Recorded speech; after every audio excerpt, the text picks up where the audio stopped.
Assalamualaikum warahmatullahi wabarakatuh. Alhamdulillahirabbil alamin wa bihi nasta'in wa ala umuri dunya waddin. Wassalatu wassalamu ala asyrafil anbiya wal mursalin sayyidina Muhammadin wa ala alihi wa sahbihi ajmain amma ba'd. Perkenalkan, nama saya Ahmad Yusuf. Saya dari jurusan Usuluddin, program studi ilmu Al-Qur'an tafsir, nomor induk mahasiswa 2020 12 13 40 98. Pada kesempatan kali ini saya akan mempresentasikan makalah saya dengan mata kuliah Fikih Hukum Islam untuk memenuhi tugas ujian tengah semester 2 yang diampu oleh Dr. Fathur Rozi, Magister Hukum Islam.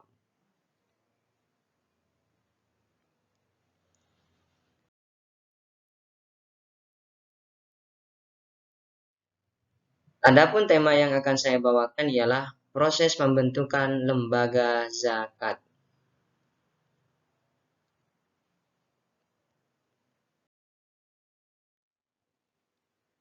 Pertama-tama, abstrak. Keberadaan lembaga zakat di Indonesia yang diakui oleh perundang-undangan ada dua, yaitu Badan Amil Zakat atau disingkat BAS dan Lembaga Amil Zakat atau disingkat LAS. BAS adalah lembaga zakat yang dikelola oleh pemerintah, sedangkan LAS adalah lembaga yang dikelola oleh masyarakat. Artikel ini merupakan hasil penelitian dari beberapa sumber buku dan artikel yang terkait dengan pembentukan badan pengelola zakat dengan menggunakan pendekatan kualitatif. Data digali langsung dari beberapa buku yang kemudian diuraikan kembali oleh penulis agar bisa memberikan pemahaman yang lebih mudah bagi pembaca. Lanjut berikutnya. Pendahuluan. Suatu negara dikatakan berhasil dalam pembangunan jika ia mampu menekan angka kemiskinan. Taraf kesejahteraan suatu negara akan berpengaruh di kancah internasional. Oleh karena itu, memerangi kemiskinan merupakan tantangan yang dihadapi oleh setiap negara. Tingkat kemiskinan di suatu negara akan mempengaruhi apakah negara tersebut termasuk negara maju, berkembang, ataukah negara miskin. Dengan kata lain, tingkat kesejahteraan suatu negara dipengaruhi oleh besarnya persentase kemiskinan di negara tersebut. Kondisi inilah yang memotivasi bersaing, meningkatkan, menyejahterakan kehidupan bangsa. Menyejahterakan kehidupan bangsa merupakan tujuan nasional yang diamanahkan dalam pembukaan Undang-Undang Dasar Republik Indonesia Alinea keempat. Pembangunan di segala bidang diupayakan pemerintah Indonesia untuk meningkatkan kesejahteraan penduduk. Namun, upaya ini tidak didukung dengan optimalisasi pelaksanaan peraturan perundang-undangan yang memiliki visi pemerataan pendapatan dan peningkatan kesejahteraan. Pengelolaan zakat di Indonesia memasuki nuansa baru dalam hal kebijakan. Setelah berlaku selama 12 tahun, akhirnya Undang-Undang Nomor 48, Nomor 38 Tahun 1999 tentang pengelolaan zakat diamandemen dengan Undang-Undang Nomor 23 Tahun 2011 melalui melalui sidang paripurna DPR pada tanggal 27 Oktober 2011. Meskipun baru disahkan, undang-undang tersebut telah mengundang kontroversi di masyarakat, khususnya di kalangan lembaga amil zakat,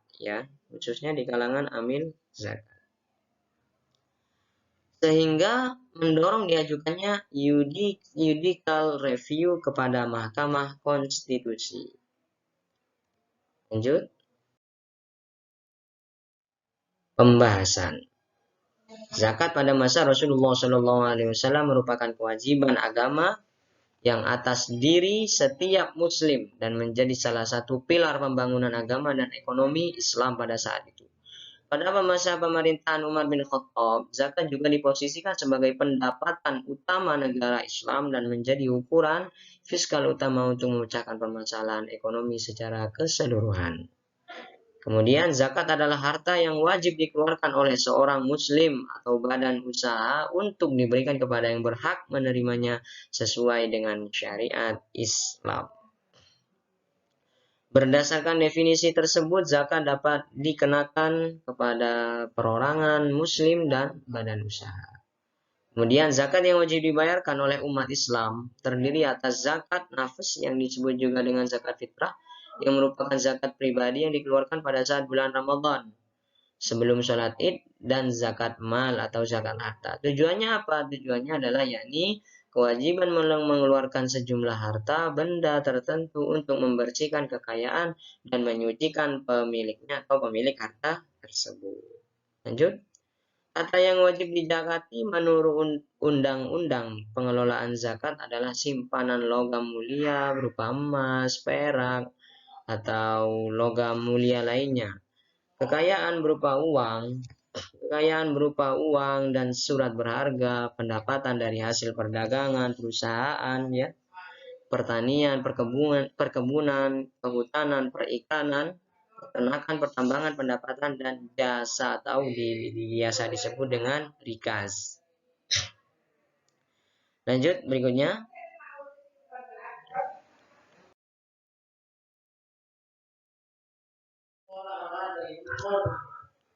Nah, di sini saya akan menjelaskan para mustahik zakat. Harta zakat yang terkumpul akan didistribusikan pada 8 golongan atau 8 asnaf. Orang yang berhak menerima zakat disebut dengan mustahik zakat. Orang yang berhak menerima zakat adalah 1.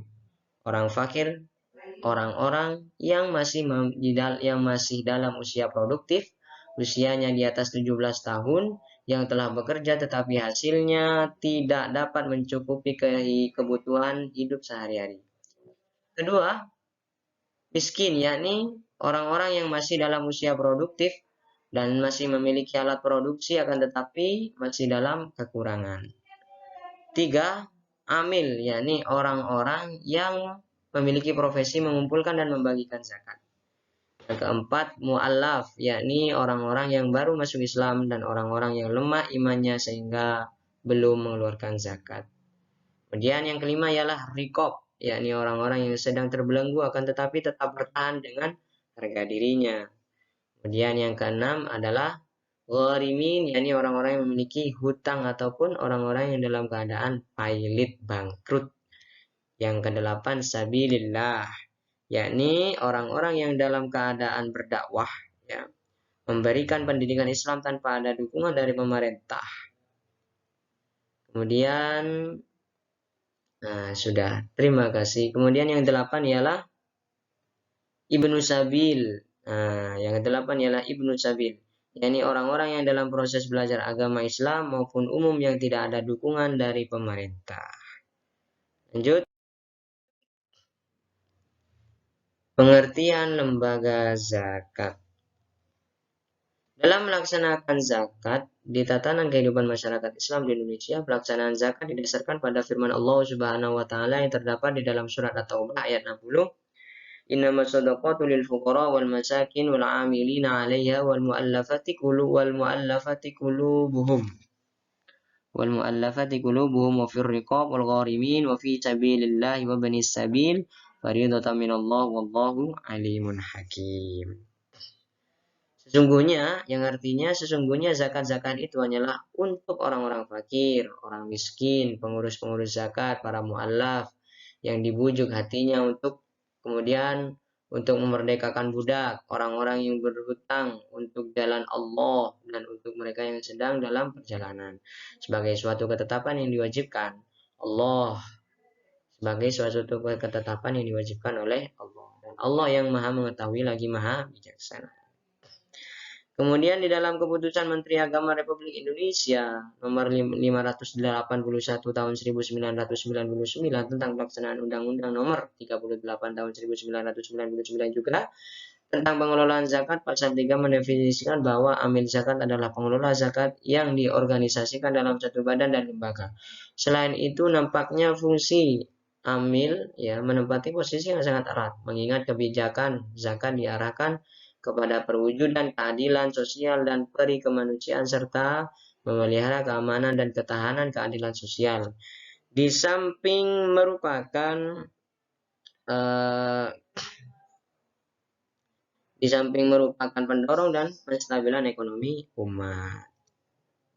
Sementara itu di dalam Undang-Undang Republik Indonesia Nomor 23 Tahun 2011 Pasal 1 tentang pengelolaan zakat mendefinisikan bahwa yang dimaksud dengan pengelolaan zakat adalah kegiatan perencanaan, pelaksanaan, dan pengkoordinasian dan pengumpulan, pendistribusian, dan pendayagunaan zakat. Berikutnya,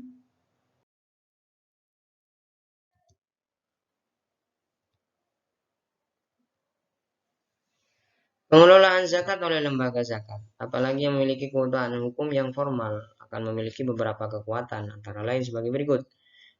A. Untuk menjamin kepastian dan disiplin pembayar zakat.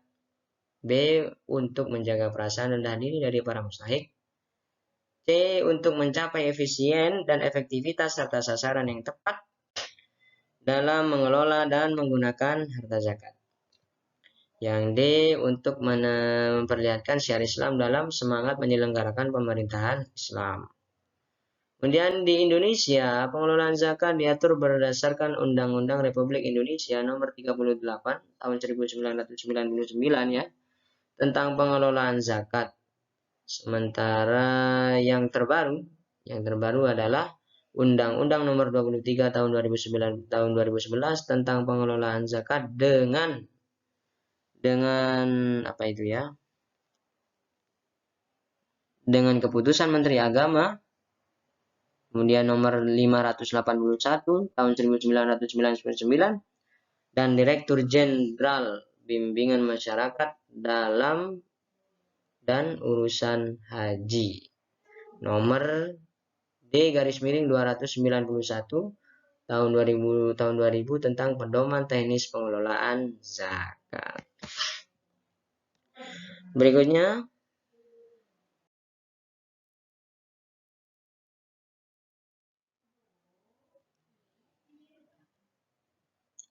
Basnas dan LAS. Undang-Undang Republik Indonesia Nomor 38 Tahun 1999 tentang pengelolaan zakat dan Undang-Undang Nomor 23 Tahun 2011 tentang pengelolaan zakat di Indonesia terdiri dari macam, yaitu Badan Amil Zakat, BAS, dan Lembaga Amil Zakat LAS. Badan Amil Zakat dibentuk oleh pemerintah, sedangkan Lembaga Amil Zakat didirikan oleh masyarakat atau Badan Amil Zakat. Berikutnya, definisi Badan Amil Zakat atau BAS. Badan Amil Zakat adalah badan yang didirikan oleh pemerintah untuk mengelola segala harta zakat yang terdiri dari ulama, kaum cendekiawan, tokoh masyarakat, tenaga profesional, dan wakil pemerintah. Mereka harus memenuhi persyaratan, antara lain memiliki sifat amanah, adil, berdedikasi tinggi, profesional, dan berintegritas tinggi. Dengan tugas mengumpulkan, mendistribusikan pendayagunaan zakat sesuai dengan ketentuan agama, sehingga nantinya zakat bisa disalurkan ke masyarakat yang berhak menerimanya dengan masa jabatan selama 3 tahun. Lanjut.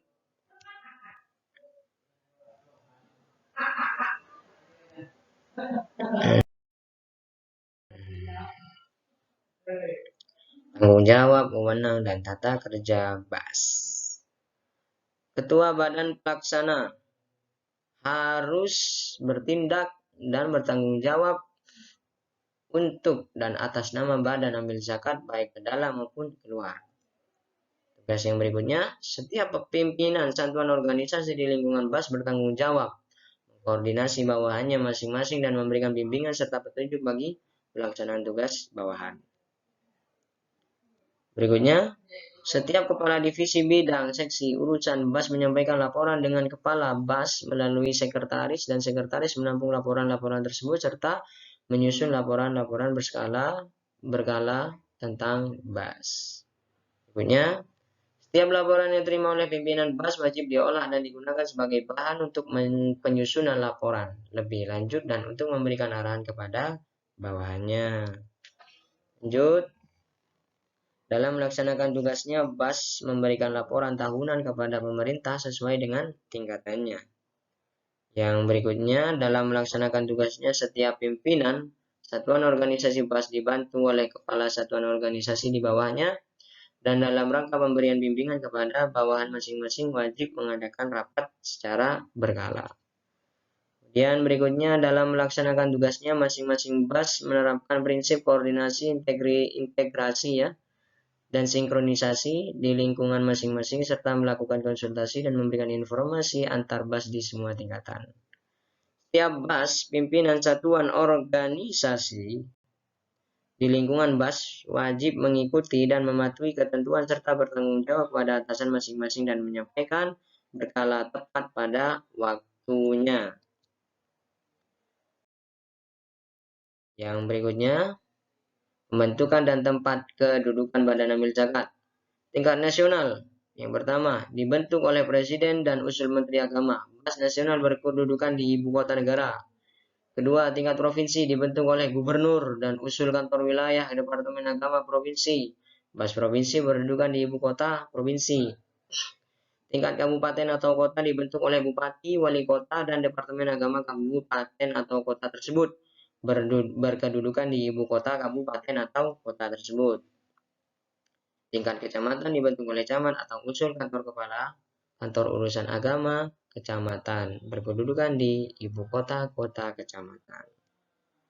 Berikutnya, pembentukan lembaga zakat yang dilakukan pemerintah baik tingkat rendah atau ke atas hukumnya sah karena memiliki hak syar'i serta memiliki kewajiban untuk memakmurkan masyarakat tersebut.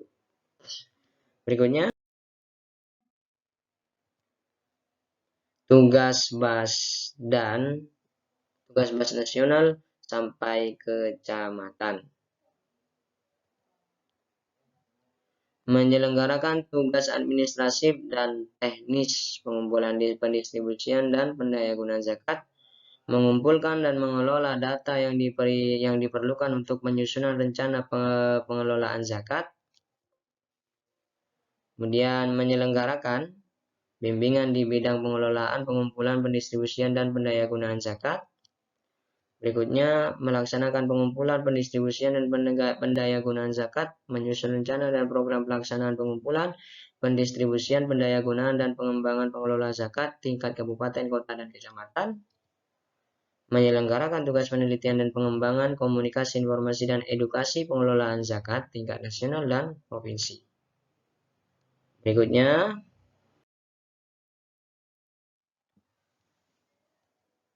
definisi lembaga amil zakat atau LAS. Organisasi pengelola zakat selain dari Badan Amil Zakat atau BAS adalah lembaga amil zakat atau yang disingkat dengan LAS. Di dalam Undang-Undang Nomor 23 Tahun 2011 Pasal 1 ya, Undang-Undang tentang Pengelolaan Zakat mendefinisikan bahwa lembaga amil zakat yang selanjutnya disebut dengan LAS merupakan lembaga yang dibentuk masyarakat yang memiliki tugas membantu pengumpulan, pendistribusian, dan pendayagunaan zakat. Lembaga amil zakat juga bisa didefinisikan sebagai institusi pengelolaan zakat yang sepenuhnya dibentuk atau diprakarsai masyarakat dan oleh masyarakat yang bergerak di bidang dakwah, pendidikan, sosial, dan kemaslahatan umat Islam. Lembaga amil zakat dikukuhkan, dibina, dan dilindungi oleh pemerintah.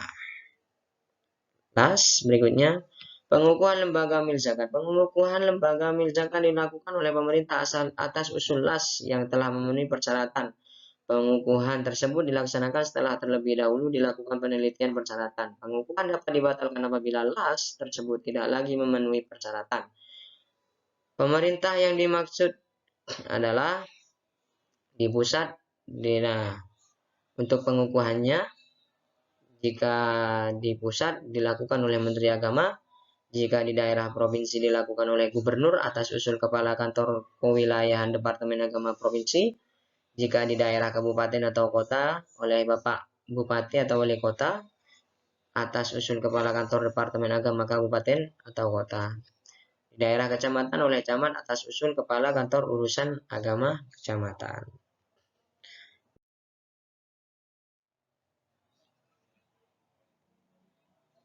Syarat-syarat lembaga amil zakat. Oke, berikutnya.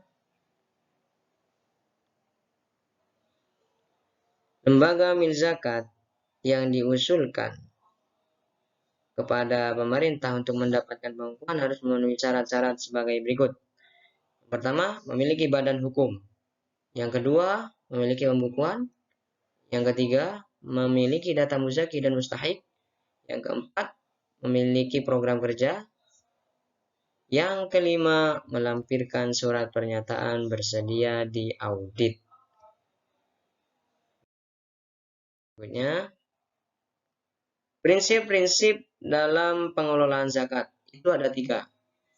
Di dalam Undang-Undang Nomor 23 Tahun 2011 tentang pengelolaan zakat di Indonesia, dalam pasal 26 menjelaskan bahwa pendistribusian zakat sebagaimana dimaksud dalam pasal 25 dilakukan berdasarkan skala prioritas dengan memperhatikan prinsip pemerataan, keadilan, dan kewilayahan.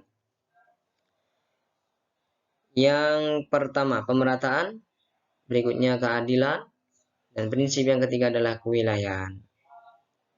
Pemerataan. Jadi zakat yang disalurkan oleh lembaga amil zakat atau LAS atau Badan Amil Zakat BAS harus diperhatikan pemerataannya.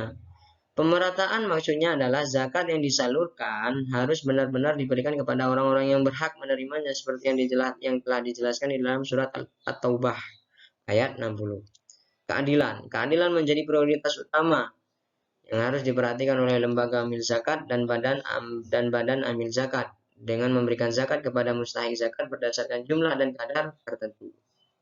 Kewilayahan. Kewilayahan maksudnya adalah zakat dalam mendistribusikannya harus berdasarkan wilayah tertentu. Artinya setiap badan amil zakat, daerah atau basda harus memprioritaskan para mustahik zakat di daerah setempat. Berikutnya, pengumpulan zakat. Pengumpulan zakat dikelola oleh lembaga amil zakat atau LAS dan badan amil zakat baik yang skala nasional yang letaknya di ibu kota negara sampai dengan yang berskala kedaerahan. Harus benar-benar dilaksanakan sebagai lembaga atau badan yang sudah memiliki aturan yang tersendiri. Membuat lembaga amil zakat harus bekerja dengan optimal serta memperhatikan etika dan mengumpulkan zakat. Pengumpulan zakat yang dilakukan oleh lembaga harus didukung oleh beberapa hal seperti mencatat, membukukan segala harta zakat. Berikutnya, penyaluran zakat. Zakat yang dikumpulkan oleh lembaga zakat harus segera disalurkan kepada mustahik sesuai dengan skala prioritas yang telah disusun dalam program kerja. Satu tugas utama dari badan amil zakat atau lembaga amil zakat dalam mendistribusikan zakat adalah yaitu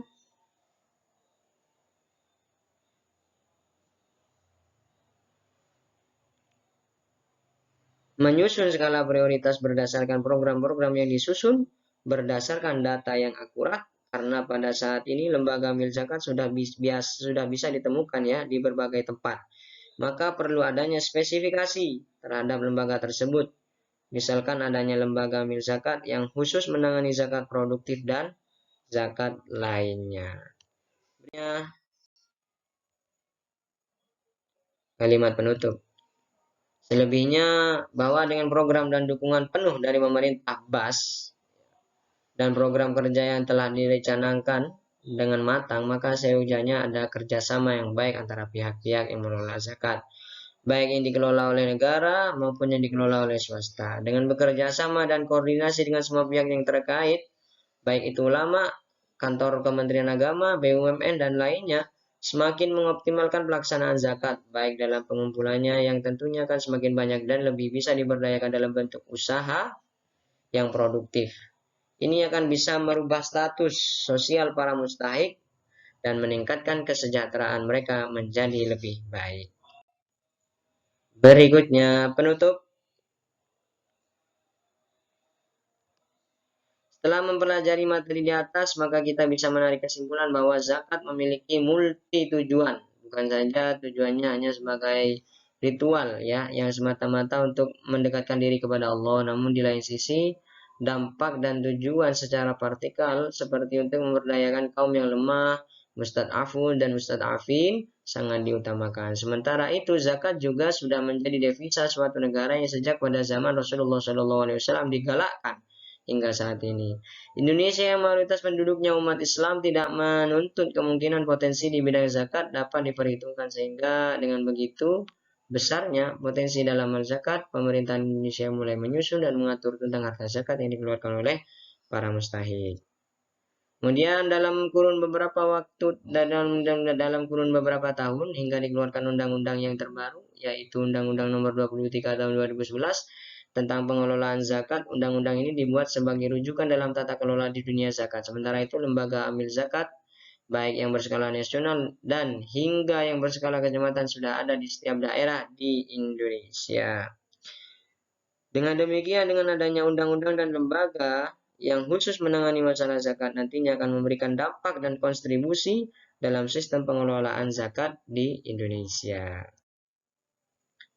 Oke, sekian dari saya. Terima kasih, semoga bermanfaat. Kurang lebihnya mohon maaf. Jangan lupa subscribe, komen, like ya. Wassalamualaikum warahmatullahi taala wabarakatuh.